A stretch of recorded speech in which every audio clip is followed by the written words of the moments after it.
ഞങ്ങളിപ്പോൾ നിൽക്കുന്ന ഒരു കാര്യം പറയാനാണ്. ഒരു സീരിയസ് ഇഷ്യൂ റിഗാർഡിംഗ് സ്റ്റോക്കർ. അപ്പോൾ ഒരു ആൾ 2024 ഒരു നവംബർ തൊട്ട് ഞങ്ങൾക്ക് മെസ്സേജും കാര്യങ്ങളൊക്കെ അയക്കുന്നുണ്ടായിരുന്നു. അപ്പോൾ ആ ഒരു ടൈമിൽ നമ്മൾ ഇഗ്നോർ ചെയ്ത് വിട്ട് ആൾക്ക് കല്യാണം കഴിക്കാനൊക്കെ പറഞ്ഞിട്ട് രണ്ടുപേരും ഒരുമിച്ച്. അപ്പോൾ അത് വിട്ടതിന് ശേഷം നമുക്ക് അങ്ങനത്തെ മുമ്പൊക്കെ വരലുണ്ടായിരുന്നു. ഇഗ്നോർ ചെയ്ത് വിടും. നമുക്ക് മുന്നേ ഇങ്ങനത്തെ കുറേ മെസ്സേജസ് വരില്ല, നിങ്ങൾ രണ്ടാളും ഒരുമിച്ച് കല്യാണം കഴിക്കും, നമ്മളത് ഇഗ്നോർ ചെയ്യും. ബിക്കോസ് ഇങ്ങനെ സോഷ്യൽ മീഡിയയിൽ പലതും വരുമല്ലോ. അപ്പോൾ അത് അങ്ങനെ ഇഗ്നോർ മൈൻഡിൽ എടുത്തിട്ടുണ്ടായിരുന്നു. പിന്നെ ബിഗ് ബോസ് പോകുന്നതിന് തൊട്ട് മുന്നേ ഞങ്ങൾ ഒരു കൊളാബ് ചെയ്തൊരു സ്ഥലത്ത് പോയിട്ട് ഞങ്ങളുടെ ഡീറ്റെയിൽസ് ഒക്കെ തിരക്കി ആയിരുന്നു ഇയാൾ. അപ്പോൾ ഇയാളുടെ പിക്ക് നമുക്ക് നേരത്തെ കിട്ടിയിട്ടുണ്ടായിരുന്നു, മെയിലിൽ DP കാര്യങ്ങൾ കണ്ടിട്ട്. അപ്പോൾ അവിടെ ചെന്ന് നോക്കിയപ്പോൾ അവിടുത്തെ പുള്ളിക്കാർ പറഞ്ഞിട്ടുണ്ടായിരുന്നു, നിങ്ങൾ അന്വേഷിച്ച് വന്നിട്ടുണ്ടായിരുന്നു, അയാൾ പോകുന്നുണ്ടായിരുന്നില്ല, ഇങ്ങനെ നിൽക്കായിരുന്നു എന്നൊക്കെ പറഞ്ഞിട്ട്. അതിനുശേഷം നമ്മൾ കംപ്ലയിൻറ്റ് എഴുതി. പക്ഷേ അപ്പോഴാണ് ബിഗ് ബോസിൻ്റെ കോൾ വരുന്നത്. അപ്പോൾ നമുക്ക് ഇതും കംപ്ലയിൻറ്റ് കൂടെ ഒരുമിച്ച് കൊണ്ടാൻ പറ്റത്തില്ലല്ലോ, നമ്മളുള്ളിൽ പോയാൽ എങ്ങനെ റെഡിയാവും. അതിനുശേഷം നമ്മൾ ബിഗ് ബോസിനൊക്കെ വന്നതിന് ശേഷം ഞങ്ങളൊരു ഫാൻ മീറ്റപ്പിന് വന്നിരുന്നു പുള്ളി. പിന്നെ ഒരു ആളുടെ ലൈക്ക് നമ്മുടെ ക്ലോസ് ആയിട്ട് അറിയുന്ന ഒരു മനുഷ്യൻ്റെ വീട്ടിൽ പോയി ചോദിച്ചു നമ്മുടെ ഡീറ്റെയിൽസ് അഡ്രസ്സും കാര്യങ്ങളും കിട്ടുമെന്ന്. അപ്പോൾ അവിടെ പോയിട്ട് കുറച്ച് നേരം ഇങ്ങനെ, അതായത് അവരുടെ ഒരു പ്രൈവസി മാനിക്കാതെ അവിടെ പോയിട്ട് നിന്ന് ഞങ്ങളുടെ അഡ്രസ്സും ഞങ്ങളുടെ ഡീറ്റെയിൽസും കാര്യങ്ങളും ചോദിച്ചുകൊണ്ടിരിക്കുക. അപ്പോൾ അങ്ങനെ ഇത് കണ്ടപ്പോൾ ഞങ്ങൾ വിചാരിച്ച കേസ് കൊടുക്കാമെന്നുള്ളതിൽ പിന്നെ ഞങ്ങൾക്ക് ഈ അടുത്ത് ഗവൺമെൻറ്റിൻ്റെ ഒരു പരിപാടി ഉണ്ടായിരുന്നു. അപ്പോൾ മന്ത്രിയുടെ ഇതിൽ നമ്മൾ ജസ്റ്റ് മെൻഷൻ ചെയ്തിരുന്നു. അപ്പോൾ കംപ്ലയിൻ്റ് ആയിട്ട് ഫോർവേഡ് ചെയ്യണം എന്ന് പറഞ്ഞിട്ടുണ്ടായിരുന്നു. അപ്പോൾ നമ്മൾ കൊടുക്കാൻ നിൽക്കുന്ന ഒരു ടൈമിൽ ഇപ്പോൾ നമ്മളൊരു പ്രൊമോഷൻ്റെ ഭാഗമായിട്ട് റിസോർട്ട് വന്നിട്ടുണ്ട്. അപ്പോൾ അവിടെ ബിഗ് ബോസ് സീസൺ 7 കണ്ടസ്റ്റന്റ് ആയിരുന്ന രണ്ട് വ്യക്തികൾ ഇവര് ഇപ്പോൾ ഒരു കാര്യവുമായിട്ട് രംഗത്ത് വന്നിരിക്കുകയാണ്. അതായത് ഇവരുടെ പിറകെ നടക്കുന്ന ഒരാൾ, ഈ പറയുന്ന തരത്തിൽ ഇവർ രണ്ടുപേരെയും, ഇവരെ കല്യാണം കഴിയണം, അതും ഒരാളെ അല്ല, ഇവർ രണ്ടുപേരെയും ഒരുമിച്ച് വേണം കല്യാണം കഴിക്കാനായിട്ട്. ആ ഒരു തരത്തിലുള്ള മൈൻഡുള്ള ഒരു വ്യക്തി ഇവരുടെ പിന്നാലെ നടക്കുന്നു. ഇത് ഇന്നലെ അല്ല, 2024 ഈ ഒരു സംഭവ വികാസത്തിന്റെ തുടക്കം എന്ന് പറയുന്നത്. അപ്പോൾ ഒന്ന് ഓർക്കണം, വർഷങ്ങളായിട്ടുണ്ട് സംഭവം എന്ന് പറയുന്നത്. അവരത് ഇഗ്നോർ ചെയ്യുമായിരുന്നു.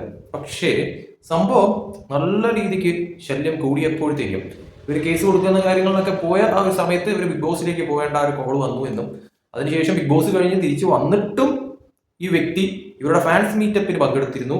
അതിനുശേഷം പിന്നെ ഇവരെ അഡ്രസ്സും കാര്യങ്ങളൊക്കെ തിരക്കി ഇവരറിയാവുന്നവരുടെ വീട്ടിലൊക്കെ പോയി തിരക്കിയെടുക്കുകയൊക്കെ ചെയ്തു.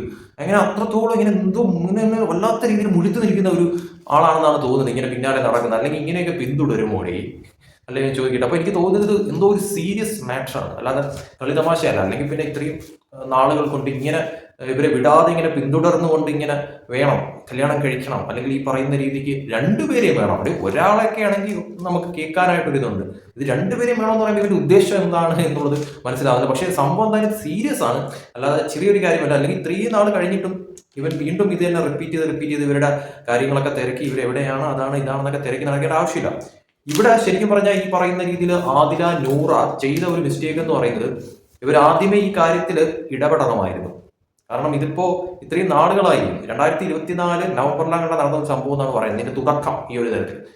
അപ്പോൾ അന്നേ ചെയ്യേണ്ട പരിപാടികളൊക്കെ ചെയ്യണമായിരുന്നു. അത് ചെയ്യാതെ ഇപ്പോൾ വന്ന് ഓരോ കാര്യങ്ങൾ ചെയ്യാനും പറയാനും ഒക്കെ ഇരിക്കുമ്പോഴത്തേക്കും ഏറെ വൈകിപ്പോയി എന്ന് വേണമെങ്കിൽ പറയാം. കാരണം പറഞ്ഞ് മനസ്സിലാക്കേണ്ടത് പറഞ്ഞ് മനസ്സിലാക്കണം, അതല്ല ഈ പറയുന്ന തരത്തിൽ അതിലും മനസ്സിലാവത്തില്ല, നല്ല ഡോസ് കിട്ടിയാലേ മനസ്സിലാവത്തുള്ളൂ എങ്കിൽ ആ ഒരു രീതിക്ക് തന്നെ കാര്യങ്ങൾ മുന്നോട്ട് പോകണമായിരുന്നു. അതിന് ഈ പറയുന്ന രീതിയിൽ അന്നേ കേസ് കൊടുത്ത് കാര്യങ്ങൾ മുന്നോട്ട് പോകേണ്ട രീതി ആക്കണമായിരുന്നു. പക്ഷേ ഇത് അതിലും കൈവിട്ടുപോയി. ഇപ്പോൾ ഇങ്ങനെ ഒരു ഘട്ടത്തിൽ എത്തി നിൽക്കുമ്പോഴത്തേക്കും ഇപ്പോൾ കേസ് കൊടുക്കുന്ന തരത്തിലോട്ട് കാര്യങ്ങൾ മുന്നോട്ട് കൊണ്ടുപോവുകയാണ് ആദില നൂറ എന്ന് പറയുന്ന രണ്ട് ആളുകൾ. ഇതെല്ലാം അത്രയ്ക്കും സഹികെട്ടിട്ട് തന്നെ ആയിരിക്കണം ഈ പറയുന്ന രീതിയിൽ കേസിലും കാര്യത്തിലും ഒക്കെ ആയിട്ട് പോകുന്നത്.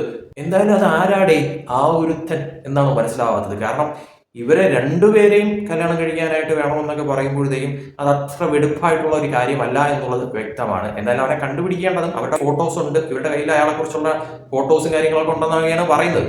എന്തായാലും വല്ലാത്തൊരു ഞരമ്പ് രോഗം തന്നെയാണ് എന്ന് എടുത്തു പറയേണ്ടി വരും. അല്ലെങ്കിൽ പിന്നെ ഇവനൊന്നും വേറെ പണിയില്ലെന്ന് മാത്രമേ ചോദിക്കാവുള്ളൂ. എന്തായാലും കുറച്ച് മുന്നേ തന്നെ ഈ ഒരു കാര്യത്തിൽ ഇറങ്ങേണ്ടതായിരുന്നു ഈ പറയുന്ന രീതിയിൽ നൂറ ആദില. അല്ല ഇപ്പൊ വന്നിട്ട് അങ്ങനെയാണ് ഇങ്ങനെയാണെന്ന് പറഞ്ഞിട്ട് കാര്യമില്ല. ഇതിന് മുന്നേ തന്നെ ഇത് നിർത്തേണ്ട രീതിയിൽ നിർത്തണമായിരുന്നു. അതോടൊപ്പം തന്നെ സ്റ്റോപ്പ് ചെയ്യാനായിട്ട് പല വഴിയും ഉണ്ടായിട്ടുണ്ടായിരുന്നു. അപ്പോൾ അതിനൊന്നും തുനിയാതെ ഇപ്പോൾ ഈ കുറെ നാളുകൾക്ക് ശേഷം ഈ ഒരു രീതിയിൽ ഇങ്ങനെയൊക്കെ ചെയ്യാനായിട്ട് നിൽക്കുമ്പോഴത്തേക്കും നല്ല രീതിക്ക് വൈകിപ്പോയി എന്ന് വേണമെങ്കിൽ പറയാം.